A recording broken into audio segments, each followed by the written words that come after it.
Put your hands together, please, for Andrew Mulletproof Groves. Evening, how you doing? Yes, it is a kind of Unread theme tonight. I'm here representing Dawn of the Unread. So to paraphrase Nick Fiend from 80s cult goth band Alien Sex Fiend, are you feeling zombified, Lester? Yeah. So basically, for those of you who don't know, which I guess is probably a lot of you, the Dawn of the Unread project was started by James Walker, who is here tonight.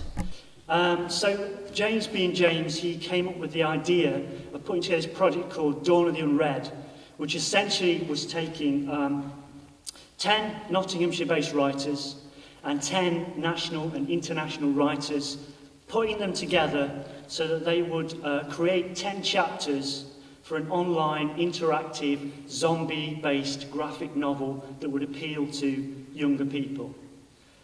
And it hoped to highlight sort of some of the lost literary figures.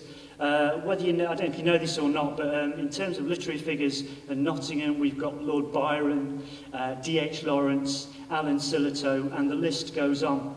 So it was about kind of taking these people and characters that related to them and reanimating them and putting them into modern day stories, which again would appeal to younger people.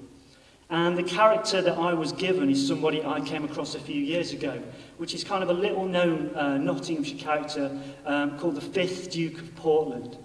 The 5th Duke of Portland lived most of his years and his last remaining years at Welbeck Abbey, which is in Nottinghamshire. And it's a beautiful house, and it's got large tracts of land. It's a fantastic estate. But the 5th Duke of Portland, being a member of the aristocracy and a very eccentric member of the aristocracy, decided this wasn't good enough. And he decided to do, in the words of Paul Weller from the Jam, he was going underground. And the Duke of Portland created a large network of underground tunnels beneath Welbeck Abbey, which included his own private railway system, a fantastic stables that was full of fat horses because they were never ridden. He had a ballroom that was never used, a huge library that was very seldom visited, and he had some of the greatest pieces of art in the world that were never seen. All of these rooms were also painted bright pink on his sort of command. He had a massive workforce as well. He was one of the biggest employers in the county, if not the country, and he was a very generous employer in some ways.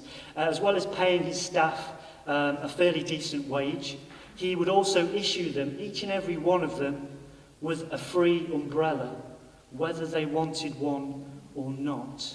And if he ever came across a female member of his staff in the house, he would order them to go ice skating on the ice rink he had built, especially for those purposes, whether they wanted to or not. So he was quite a strange fellow.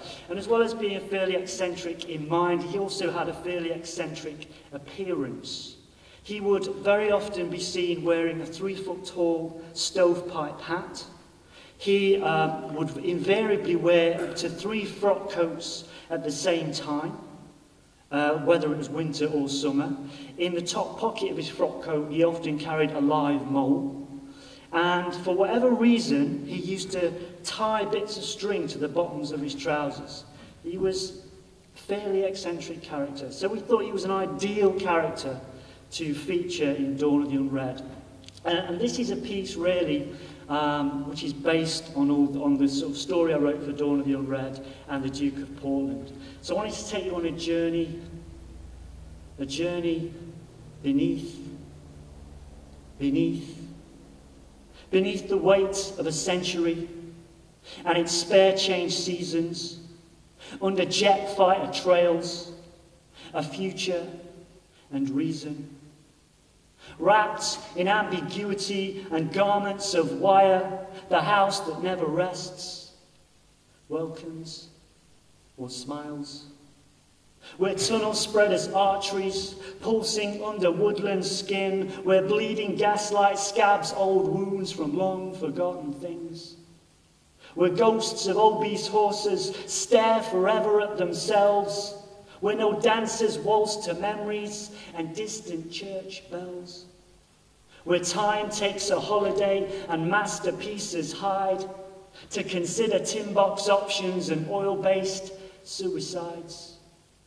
The shadow of a workforce digs deep and shields its eyes, and chambermaids skate eternally, carving stories in the ice. Where authorities of silence push that buried golden age, cursing lonely circumstance and a name scrawled on a page. Where a duke found no home, no peace, no home, but a necessary labyrinth, and forever in which to roam